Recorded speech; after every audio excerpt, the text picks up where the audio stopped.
마태복음 17장 1절에서 2절 말씀입니다. 엿새 후에 예수께서 베드로와 야고보와 그 형제 요한을 데리시고 따로 높은 산에 올라가셨더니 그들 앞에서 변형되사 그 얼굴이 해같이 빛나며 옷이 빛과 같이 희어졌더라. 아멘. 예수 부활에 대해서 비교적 건전한 신학자들 사이에서도 두 가지 정도 견해를 가지고 있습니다. 예수님의 이 부활이 확실히 역사적으로 실제했느냐 라고 실제했다라고 주장하는 분들이 있는가 하면, 부활의 역사성에 대한 논란은 너무나도 여지가 많으니까 그것은 이렇게 제쳐두고, 그 논의는 그냥 접어두고 부활의 그 정신, 좋잖아, 죽었다 살아나는 거, 그 부활의 정신만 강조하면 된다라고 주장하는 그런 신학자들이 있습니다. 이런 신학을, 이런 논리를 처음 이제 본격적으로 펼친 사람이 불트만이라고 하는 신학자인데요. 그는 성경에 있는 각종 그 초이성적인, 초월적인, 초자연적인 그런 요소들, 그 이제 신화적인 요소들이죠. 그 신화적인 요소들이 많이 있는데 그것을 싹 걷어내야 비로소 하나님의 말씀이 남을 수 있다 하는 거죠. 그걸 보고 비신화화라고 하는 겁니다. 성경에 많은 신화적인 요소들이 있는데 그걸 싹 걷어내야 하나님의 말씀만 다 남을 수 있다라고 주장한 것이 바로 불트만인데요. 그러니까 성경에 있는, 근데 그것을 보면 처음부터 신화적이죠. 창조 사건, 그죠? 노아 홍수 이런 것들이 다 좀 이해가 안 되지 않습니까? 이런 모든 것들을 걷어내라는 것이죠. 신약 성경에도 보면 예수께서 동정녀 마리에게 탄생을 하셨거나 또는 무리를 걷는 것, 이런 것들, 그리고 부활 같은 것, 이런 모든 것들은 신화적 요소라는 것이죠. 그래서 이런 것들을 걷어내야 비로소 하나님의 말씀에만 집중할 수 있다. 불트만의 입장에서는 그래도 성경 속에 하나님의 말씀을 남기기 위해서라고 하지만, 여러분, 이것은 성경에 대해서 어떻게 해요? 하나님의 말씀인 것도 있고 아닌 것도 있다라고 하는 그 전제 속에서 갖는 거고, 그 전제의 기준은 뭡니까? 자기 생각에 이해가 되면 오케이, 안 되면 신화, 이렇게 하는 거죠. 자, 그렇다면 그 요소를 한번 빼버린다 생각합시다. 빼버리면 어떻게 될까요? 창조부터 빼버려야 되는데, 그죠? 창조, 노아 홍수, 그리고 또 홍해를 가른 사건, 이 모든 것들은 다 빼버려야 됩니다. 성경 내용 자체가 초자연적인 사건을 기초로 기술을 하고 있습니다. 그렇기 때문에 불트만이 말한 그 내용들을 빼버리면 성경 전체를 다 없애버려야 되는 거예요. 남는 건 있긴 하겠네요. 남는 거 뭐 남을까요? 잠언 같은 거, 이런 것들, 그죠? 교훈서, 그런 것들이 남는 거죠. 근데 결국 이 불트만의 주장은 뭡니까? 초자연적인 이 하나님의 역사, 하나님의 역사는 우리의 이성을 초월하죠. 우리가 이해할 수 있는 범위를 초월하는 것입니다. 그것을 부정하는 것은 바로 이성적인 교만이죠. 아담이 바로 그 교만에 빠졌지 않습니까? 자신이 하나님이 되어가지고 신처럼 하는 것 같이 돼서 하나님의 하신 일을 판단하려고 하는 것. 여러분, 내 머리로 이해되지 않는 것은 하나님의 역사가 아니라고 하는 것은 다 이성의 교만이라고 하는 것입니다. 바로 그것은 그 당시, 그 이전에 계몽주의 사상에 근거하고 있는 이 배교적 신학이죠. 이 지식이 인간이 우상이 되어 있는 그러한 신학이라고 하는 것입니다. 여러분, 하나님의 말씀은 신화적 사고방식의 산물이 아니죠. 오히려 이 성경은 지속적으로 이 신화적 사고방식을 정죄하고 비판합니다. 구약의 선지자들 보십시오. 바알과 아세라와 같은 이 신화적 우상 숭배를 비판하고 그것들을 제거하라라고 끊임없이 경고하죠. 그렇지 않습니까? 이 바알과 아세라, 그 자체가 신화 아니겠습니까? 그리고 신약에 와서도 사도행전 17장에 보시면 바울이 아데네를 가는데 그 아데네를 방문하니까 그곳에 뭐가 많아요? 아데네 사람 범사에 종교심이 많아요. 신화적인 것에 굉장히 빠져 있는 것이죠. 그리스 신화 있죠? 이런 것들 말인 거죠. 그리고 또 알지 못하는 신에게 막 우상 숭배하고 이런 것들을 보게 됩니다. 이런 것들을 바울이 비판하고 있어요. 그러니까 성경이 그 신화적인 것을 비판하고 있는 것입니다. 그런데 성경이 신화적인 요소로 기록하고 있다? 그야말로 진짜 내로남불이죠. 그죠? 내로남불인 것입니다.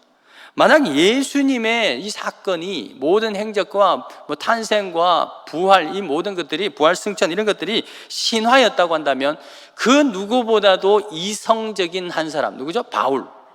이 사울이 절대로 예수님 안 믿었을 거예요. 사울은 뭐에 심취되어 있습니까? 율법이야말로 이성이죠. 내 노력으로, 나의 자연인으로서 노력해서 구원을 얻을 수 있는 것, 이것이 바로 이성인 것입니다. 그게 빠졌던 그가 예수를 믿게 되었죠. 그것이 믿게 된 것은 예수의 이 모든 복음이, 예수의 행적이, 예수님 그 자체가 신화가 아니라는 거예요. 예수의 그 부활하신 것도 처음으로는 신화로 믿었죠. 거짓으로 생각했죠. 그런데 그 예수님을 만나게 되면서 예수님을 믿게 된, 부활을 믿게 된 것이죠. 그래서 고린도전서 15장 17절에 보면 바울이 이렇게 고백하죠. 그리스도께서 다시 살아나신 이 부활이 없으면 너희 믿음도 다 헛거라는 것입니다. 또한 그리스도 안에서 잠자는 자, 핍박받고 죽은 사람들, 순교자들의 그 죽음도 다 헛거라는 거예요. 그건 사망이라는 것이죠. 만일 그리스도 안에서 우리가 바라는 것이 그냥 이 세상의 삶, 그냥 이성적인 이성 안에서 그냥 도덕적인 삶을 사는 것이라면 모든 사람 가운데서 정말 이 그리스도인들, 이 그리스도 부활하신 그리스도 때문에 박해받고 죽는, 순교당하는 이 사람들이 더욱 불쌍한 자라. 여러분, 예수의 부활이 없으면 우리 되게 불쌍한 사람들이에요. 이 시간에 혹시 그리스 신화를 믿고 매주일마다 모여가지고 예배하는 사람 얼마나 있나요? 소수 있을 거예요. 그 문화재를 위해서. 단군 신화를 믿고, 그죠? 어느 나라에도 신화는 다 있어. 우리나라도 신화이죠. 단군 신화. 최근에도 신화가 있었지 않습니까? 신화 그룹 이런 거 있었죠. 이 단군 신화, 단군을 모시고 그걸 예배하는 사람 몇 명이나 될까요? 소수가 있죠. 그것을 지키기, 그 문화를 지키기 위해서. 그냥 그걸 솔직히 믿지 않아요. 신화로 생각하는 거죠. 근데 우리는 예수를 신화가 아니라 실제라고 믿는 거죠. 그렇기 때문에 그것이 만약 신화라고 한다면 우리는 굉장히 불쌍한 사람이에요. 거짓에 쏟고 있는 것이죠. 그런데 이렇게 바울이 보십시오. 이렇게 이성적인 사람이 이렇게 확실하게 증언하는 것으로 바뀐 것을 보면 그가 확실한 경험 없이는 도저히 불가능했다는 것입니다. 누가복음 24장 34절에도 보세요. 제자들이 자기들끼리 엠마오로 가던 제자들이 예수님을 만났죠. 그래서 와서 예수님이라 라고 하니까 제자들이 서로 말하는 게 뭐라고요? 과연 살아나, 그가 과연 살아났다.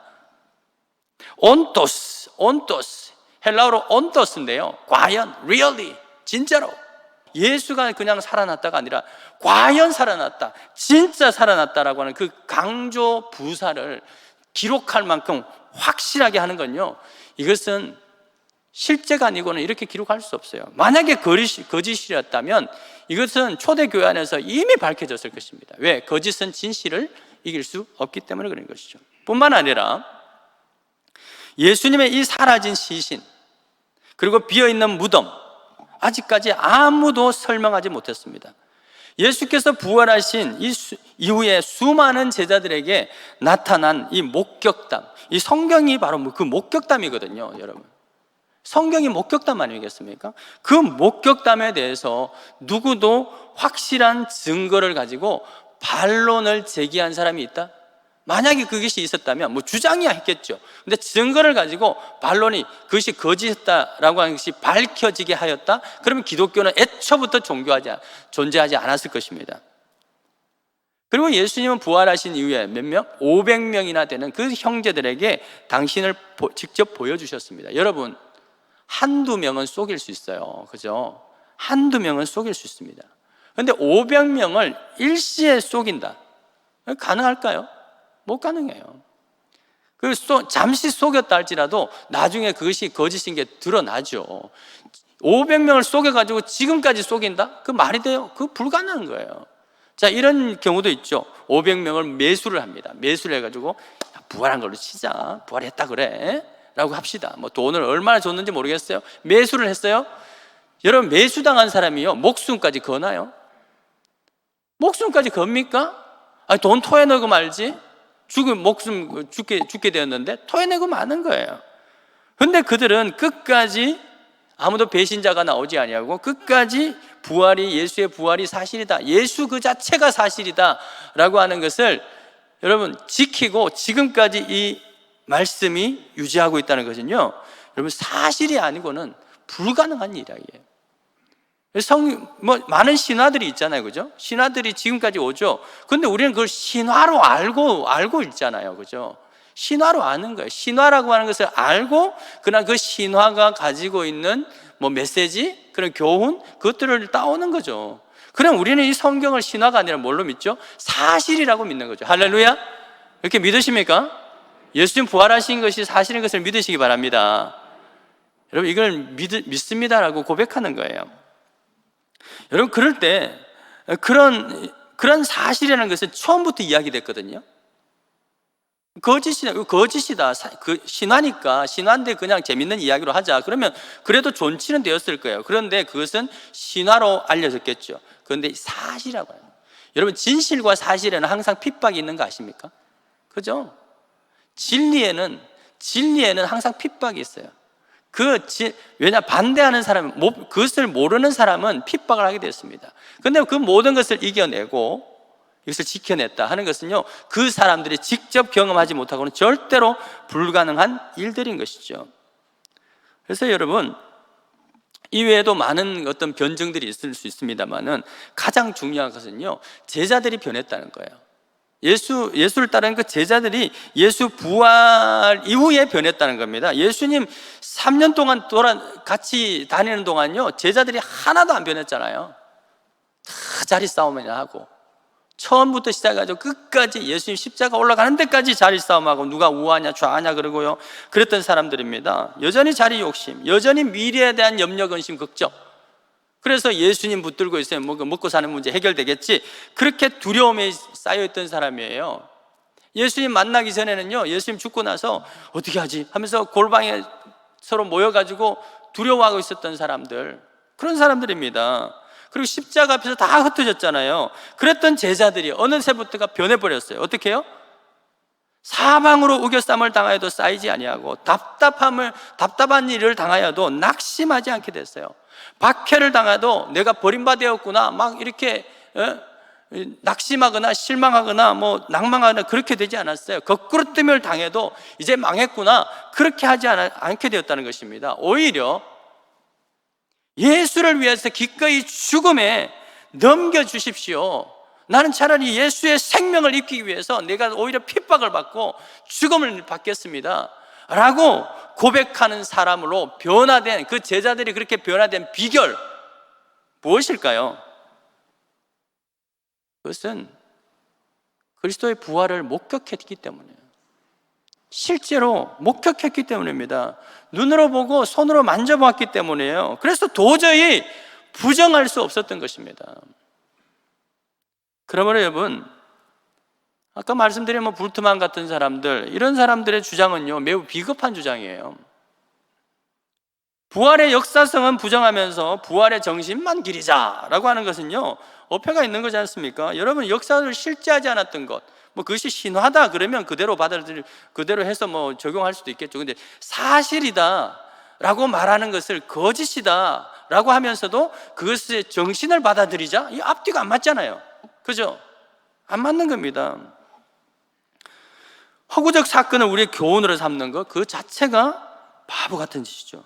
그러므로 적어도요, 우리가 기독교 신앙인이다, 저와 여러분들 그리스도인이십니까? 그렇다면 두 가지 정도로 우리가 고백할 수 있어요. 하나는 뭐냐면 부활을 믿습니다. 아멘이십니까? 부활을 믿으십니까?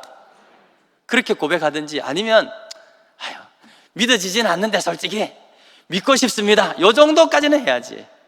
1번, 2번 2번 없고 2번이 있는 분들도 1번으로 넘어가기를 축복합니다. 2번은 있을 수 있어요. 2번까지는 되잖아, 그죠? 아직 믿음이 없는데 믿고 싶습니다 정도는 돼야 되지, 부활은 없는데 그 정신만 믿자, 이건 아니다. 그 비겁하다는 것이죠. 그래서 C.S. 루이스가 이런 말을 하잖아요. 사람들은 예수 앞에서 하나님으로 고백하고 무릎을 꿇든지, 아니면 예수를 사기꾼이다, 미치광이다, 거짓말쟁이다 하고 침을 뱉고 돌아서든지, 둘 중에 하나를 선택할 수 있을 뿐이죠. 그렇죠? 예수가 거짓말이라면 예수한 모든 것이 거짓인데 그의 말을 어떻게 믿습니까? 그렇게 사기꾼이다 하든지 완전 불신앙으로 하든지 아니면 믿든지 아니면 믿어지지 않은데 믿고 싶습니다 하든지 그 정도지. 그렇게 해야 되지. 그렇지 않고 그 믿지 않으면서 예수를 그냥 성자로 존경하는 어중간한 입장 취할 수 있는 소지는 있다 없다는 거예요? 없다는 거예요. 근데 자유주의 신학자들이 바로 그거죠. 부활을 안 믿으면서 그냥 예수는 그냥 존경하고 그냥 또 그냥 그 부활의 정신만 하고, 이거는 신앙이 아닌 것입니다. 그냥 인문학이죠, 인문학. 신앙이라고 말해서는 안 되는 거예요. 그렇다면 오늘은 꼬리가 더 크네요. 서론이 더 기네요. 그렇다면 왜 예수님의 부활에 대한 역사성의 이 논란이 끊이지 않는가 하는 거죠. 왜 그럴까요? 그 이유는 예수의 이 부활하신 몸이 이전의 몸과는 분명히 다른 형체를 가졌기 때문에, 몸의 형체는 가지고 있습니다. 그래서 예수님은 제자들과 함께 만지기도 하고 또 대화도 하시고 식사도 하고 할 수 있는 몸이었습니다. 그러나 부활하기 전의 몸과 공생애 때의 몸과 부활하신 이후에 예수님의 형체는 분명히 달랐어요. 문을 닫고 있는데 쑥 들어오시지를 않나, 그죠? 그리고 예수님을 봤는데 3년을 봤는데 부활하신 예수님을 알아봤어요? 못 알아봤어요? 못 알아봤죠. 못 알아봤어요. 엠마오로 가던 두 제자 한참 예수님과 말씀을 나눴어요. 예수님이 제자라잖아요, 당시에. 그러면 예수님 얼마나 잘 알겠어요? 그런데 예수님을 못 알아봤어요. 근데 한참 대화를 나누고 나중에 떡을 뗀 이후에야 예수인 것을 알아보죠. 그건 뭘 말하는 거예요? 대화를 속에서 예수인 것 같다, 부활한다고 했는데 그 진짜 예수인가? 하다가 떡을 떼는 것을 보면서 며칠 전에 6월절에 떡을 떼던 그 장면을 기억하면서 그가 예수인 것이 확 깨닫게 된 것이죠. 여러분, 이처럼 예수의 모습은요, 부활하기 전과 이후의 모습은 분명히 달랐어요. 그것의 실마리가 되는 사건이 뭐죠? 변화산 사건이죠. 마태복음 17장 2절에 그들 앞에서 변형되사 그 얼굴이 해같이 빛나며 옷이 빛과 같이 휘어졌다. 변형되사, 영어로 트랜스피규어, 피규어이죠, 피규어. 이 모양, 이 체인지 됐다는 거예요. 피규어가 체인지 됐다는 거예요. 뭔가 분명하게 설명할 수는 없지만 부활체는 부활 이전의 모습과 다르다는 것입니다. 그런데 어떤 모습이에요? 얼굴이 해같이 빛나고 옷이 빛과 같이 휘어졌다. 한마디로 뭐예요? 영광스러운 모습. 따라합시다. 영광체.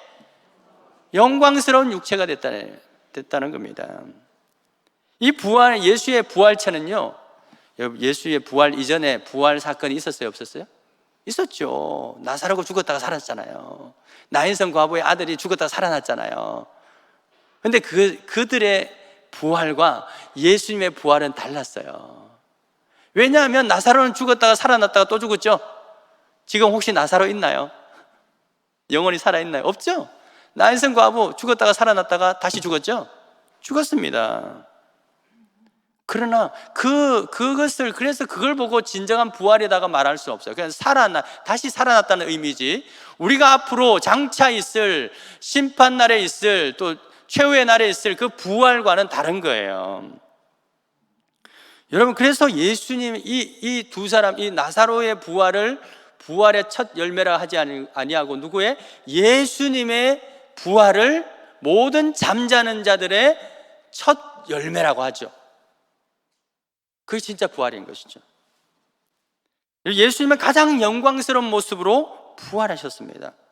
예수님의 부활체는 분명히 우리가 현실에서는 그래서 경험할 수 없습니다. 그렇기 때문에 그렇기 때문에 여러분, 이 현실 속에서 여전히 예수 믿고 여전히 정말 봉사하고 하나님 앞에 충성하게 사는 분들 중에서도 여전히 질병 속에서, 가난과 전쟁 속에서, 오늘도 한 분께서 부활절을 사모하고 했어야 되는데 어제 또 응급실에 가신 우리 한 분 계시잖아요. 얼마나 교회를 위해서 또 충성되게 살아오시는지 몰라요. 그럼에도 불구하고 이런 일이 있는 것, 여전히 정말 하나님 앞에 헌신했는데도 불구하고 여전히 가난하고 눈물 지으면서 살아가는 그 현장 속에 있는 그분들에게 이 부활의 영광스러운 모습이요, 그들이 그분들이 신앙의 끈을, 그 소망의 끈을 놓지 않게 하는 것이 바로 영광체의 모습이라는 거예요.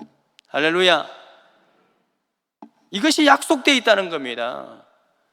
그래서 요한계시록 21장에 그때는 사망도 없고 애통하는 것이나 곡하는 것이나 아픈 것도 다시는 있지 않을 것이다 라고 하죠. 부활한 후에 이 몸은요, 다시는 암도 걸리지 않고 코로나도 걸리지 않고 신경통, 관절염 이런 것도 하나도 없고, 그죠? 할렐루야.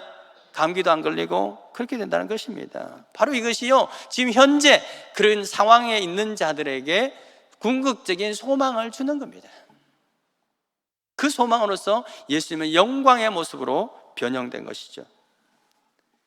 사계로 유명한 이 비발디는 바로 그 예수님을 찬양하는 성가곡을 작곡을 했습니다.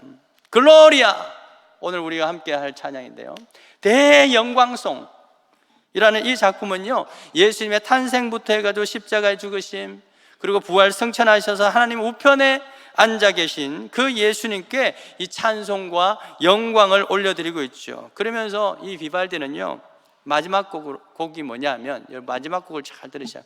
Cum sancto spiritu with the Holy Spirit, 이런 뜻입니다. 그러니까 성령과 함께 성부의 영광에 이르리로다. 누가요? 우리 모두가, 할렐루야, 우리 모든 교회가 성령 안에서 주의 영광에 이르리로다 라는 그 선포를 할 때 이 곡에서는요, 끊임없이 아멘을 노래하고 있어요. 아멘. 처음에는 베이스, 그 다음에 알토, 소프라노, 테너, 이 점점 이 영광이 고조되고 있는 것을 보게 됩니다. 여러분, 이것은요, 모든 성도들이 주의 성령과 아버지의 영광 중에 있으리라 하는 그 하나님의 그 약속의 선포 앞에 모든 성도들이 아멘 하고 노래하는 것입니다. 사랑하는 여러분, 영광체로 부활하신 예수 그리스도의 영이 우리 안에서 늘 충만하게 거하기를 주의 이름으로 축원드립니다. 주여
할렐루야.